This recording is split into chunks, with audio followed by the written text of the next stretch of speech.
Om Namo Bhagavate Vasudevaya. Om Namo Bhagavate Vasudevaya. Om Namo Bhagavate Vasudevaya. Narayanam Namaskritya Naram Chaiva Narottamam Devim Saraswatim Vyasam Tato Jayam Muddirayet Shrinvatam Sukata Krishna Punyashravana Kirtana Hridayam Tasto Hyabadrane Vidhona Suhritsatam नाष्टप्रायेषु भद्रेषु नित्यं भागवत सेवया भगवते उत्तमश्लोके भक्तिर्भवति नैष्टिकी. Hare Krishna, everyone. So I'll be summarizing today chapter 11 titled Swayambhu Manu advises Dhruva Maharaj to stop fighting. And I'll just read one verse, one of the last verses from this chapter, and then try to summarize based on a lecture I heard from His Grace Radheshyam Prabhu. Please forgive if I add no interpretation to the summary. So in text number 33, Swayambhuva Manu says, "My dear Dhruva, you thought that the Yakshas killed your brother, and therefore you have killed great numbers of them. But by this action, you have agitated the mind of Lord Shiva's brother Kuvera, who is the treasurer of the demigods. Please note that your actions have been very disrespectful to Kuvera and Lord Shiva." Purport by Srila Prabhupada. Lord Manu stated that Dhruva Maharaj had been offensive to Lord Shiva and his brother Kuvera because the Yakshas belonged to Kuvera's family. They were not ordinary persons. As such, they have been described as Punya Janan, pious men. Somehow or other, the mind of Kuvera had been agitated, and Dhruva Maharaj was advised to pacify him. So, in this whole chapter, we are seeing some wonderful lessons. And like always, Srimad Bhagavatam teaches wonderful lessons in every chapter. So here, the main message is that one should not act whimsically, and one should look at short-term results and not the long-term. One should look at long-term results and not short-term results. So here we see that in this chapter, Dhruva Maharaj was very much angry on the Yakshas because one Yaksha killed his brother Uttama, and because Dhruva Maharaj couldn't find that one Yaksha who killed Uttama, so he decided to basically erase or kill the entire Yaksha dynasty. And this is not warranted because of one Yaksha's misbehavior. And if he had consulted some superior, then if he had asked a question to some superior that, should I kill all the Yakshas?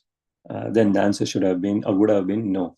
But because Dhruva Maharaj did not do that, then he had to face consequences such as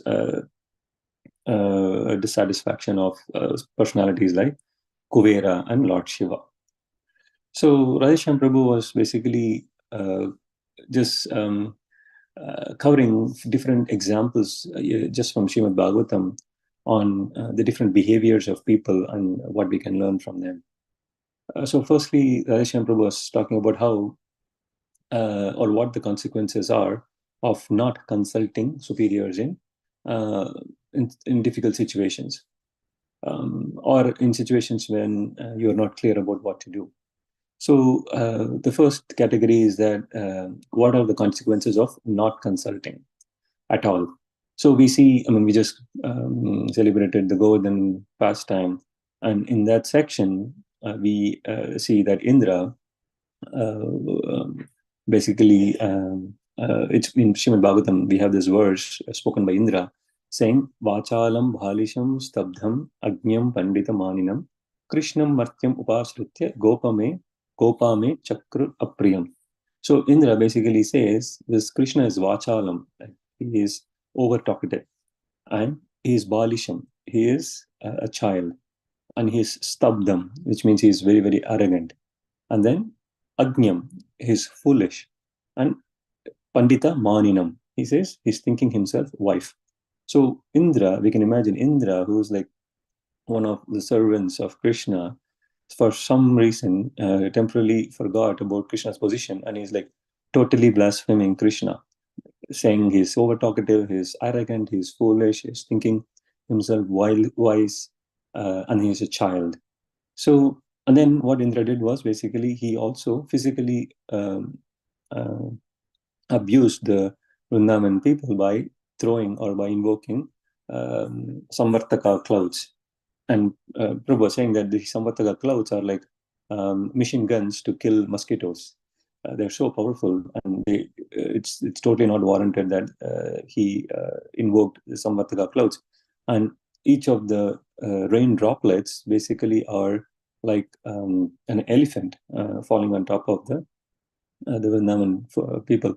So Indra basically offended verbally Krishna, and then he also physically offended the gopis and gopas, and this was totally unacceptable. And then, as we know, Krishna was very, very angry with Indra, and this is because in a haste, Indra wanted to take a decision, and he wanted to express his anger. So the message is that we should think before acting, and especially when we are still under the influence of lust, anger, greed, we are like a diseased person who cannot take a right decision. So definitely we should consult. And in Srimad Bhagavatam, we also see other examples of where people consulted as recommended. For example, we see even in Dhruva Maharaj's pastime early on, we saw how he consulted his mother when he was distressed, and then when he was instructed to go to the forest, or when he was instructed to take birth in other wife's womb if he wants to sit in his father's lap. So then he consulted his mother, and then who gave him good advice to go to the forest to meet his guru and then perform meditation. The other example we also see is from Bhagavad Gita, where Arjuna consulted with Krishna, should I fight or not? We also see another example where Prithu Maharaj once wanted to finish his 100 Ashwamedha Yajnas, but Indra basically did not want Prithu Maharaj to complete the Yajnas. So he stole one of the horses so that Prithu Maharaj could not complete the 100th sacrifice, after which he would become very powerful. So Prithu Maharaj was angry on Indra, and then he consulted with Brahma whether he should destroy Indra.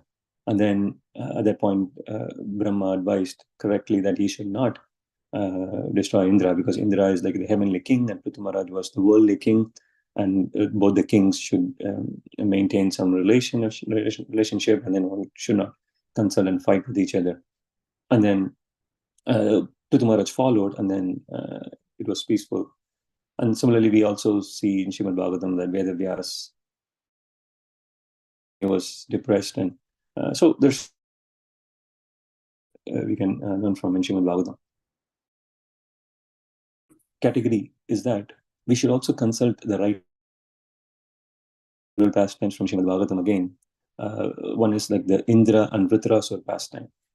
So as we know, Vritrasur was like Chitraketu in his previous life, and although he was cursed, devotee at heart. So when Indra was fighting, he hears Vritrasur's prayers. Like the prayers are very exalted, and it showed his inner devotee character. So, for example, Vritrasura was saying that he's like a bird longing for a mother bird, or he's like a wife waiting for a husband. And similarly, he's waiting for Supreme Lord's shelter. And then also Vritrasura mentions that he wants to live in the association of devotees. So after hearing, confused whether this Vritrasura is a demon. And at that point, I mean, instead of consulting with Lord, demigods first, and then the demigods of Vritrasur, they want Vritrasur to be killed, so they just encourage Indra that, oh Indra, you can kill Vritrasur with your eyes closed. He's a demon, and don't worry about the sins after that, the sin of killing him. but we will help you perform some yajna so that you can be absolved of the sin of killing Vritrasur. So Indra, upon that advice, kills Vritrasur. But then soon after, that is considered as a Brahma Hatya offense. And then sin personified basically just comes behind Indra. And these demigods who initially asked him to go ahead and initially said they will help, but at that point could not help either. So then Indra had to run for his life, and then he finally went into the lotus stem, and then he was advised by Lakshmi Devi to meditate and perform penance for 1,000 years. And because he was in water inside the stem, Agni could not offer the oblations to Indra, and then he had to starve for 1,000 years. So these are the consequences when you consult with the wrong people. And then the other category is that, other example we see is that Dhritarashtra also consulted Sakuni and not Vidura, because Shakuni favors Duryodhana, and internally Dhritarashtra wanted his son to be favored. So these are some examples of how we should not follow the wrong people in the name of consultation. And then the other category is that you consult someone, and then we also get advice, but then we do not follow that advice because of our own opinions or attachment to own opinions. And this example, this is showcased by the Daksha Sati pastime. So Sati, she wanted to go to her dad's place for the yajna sacrifice, but then Shiva advised her not to do so. So Shiva, she did consult Shiva, which was a right thing to do. And then Shiva also gave good advice that he doesn't recommend going at that point. But because Sati saw other people decorating themselves and enjoying this festival, she wanted also to go, and she kind of ignored Lord Shiva's recommendation. So she wanted to just do what she wanted to do, and we know what happened after that. And she was like, after going there, she realized how Lord Shiva was correct, and then Daksha was blaspheming Shiva and her, and then she had to self-immolate herself. So again, these are this is another example of how you should consult and also be submissive to superiors' instructions. So coming back to this verse we saw today, we see how Swayambhuva Manu at this point is reminding Dhruva that, oh Dhruva, your actions are enraging two personalities, Lord Shiva and Kuvera. Just like Indra was upsetting Krishna, Daksha was upsetting Lord Shiva, you're also on the verge of upsetting, again, Lord Shiva and Kuvera, who are very much related to the Yaksha dynasty.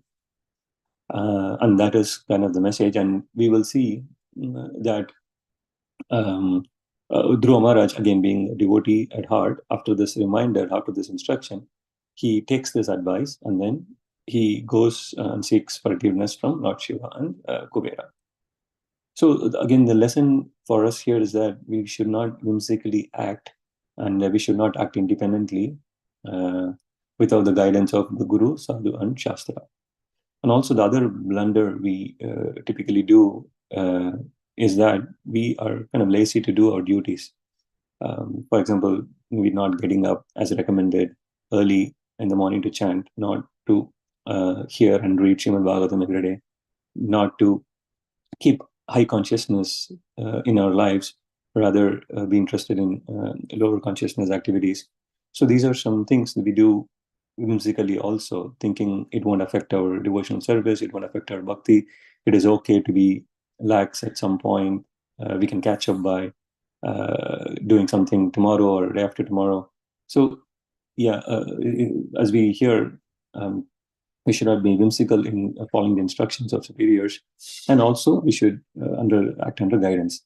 And our own Srila Prabhupada, and today's disappearance of Srila Prabhupada, he was an example of how we should not whimsically act, and also how we should consult with superiors or even peers, because we know superiors. Radheshyam Prabhu was saying that superiors are like helicopters; they can see the whole army from the top. and they know they can take a more evaluated decision. So therefore, we should trust great souls and trust them. And we should have a long-term vision. So Srila Prabhupada would always consult his god brothers, like Sridhar Maharaj or Keshav Maharaj, before he took some major decisions.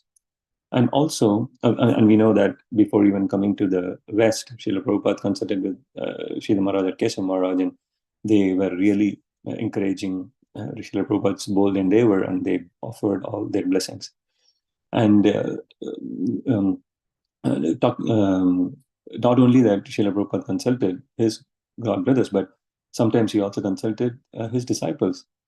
He would seek some advice on how to do this, how to do that, especially when he came to the West and when he had several ideas to propagate this.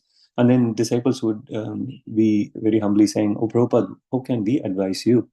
And then Prabhupada said, and no, Srila Prabhupada said, Krishna speaks through the Vaishnavas. So, and then another time, Srila Prabhupada, or many times, Srila Prabhupada would always ask his disciples to bless him. And then again, devotees would be like, "Oh, sorry, Prabhupada, how can we bless you?" And then Srila Prabhupada would say that, "Oh, you sincerely pray to Krishna, and then Krishna will reciprocate. So just bless me that I have a little more health to spread this message, to write books, and to preach this message. And if you have sincere prayers like that, then Krishna will reciprocate." So this, again, we are here, we see the humility of Srila Prabhupada and how he stressed this importance of consulting and always being in reciprocation with Krishna by offering prayers. So ultimately, the message from this whole chapter is that we should have a habit of seeking blessings. We should have a habit of consulting with peers and superiors, and also be submissive when we receive instructions. So we should give up whimsical actions, always look at a long-term effect rather than a short-term effect.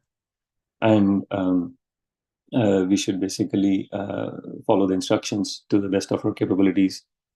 Simple instructions such as chanting in the morning and staying in touch with Srimad Bhagavatam simply by just hearing, like we are doing every morning, and trying to always remember Krishna that way.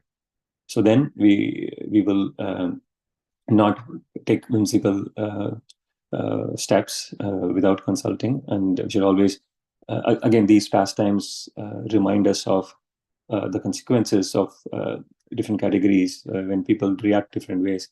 And even just hearing these pastimes is so purifying from Srimad Bhagavatam.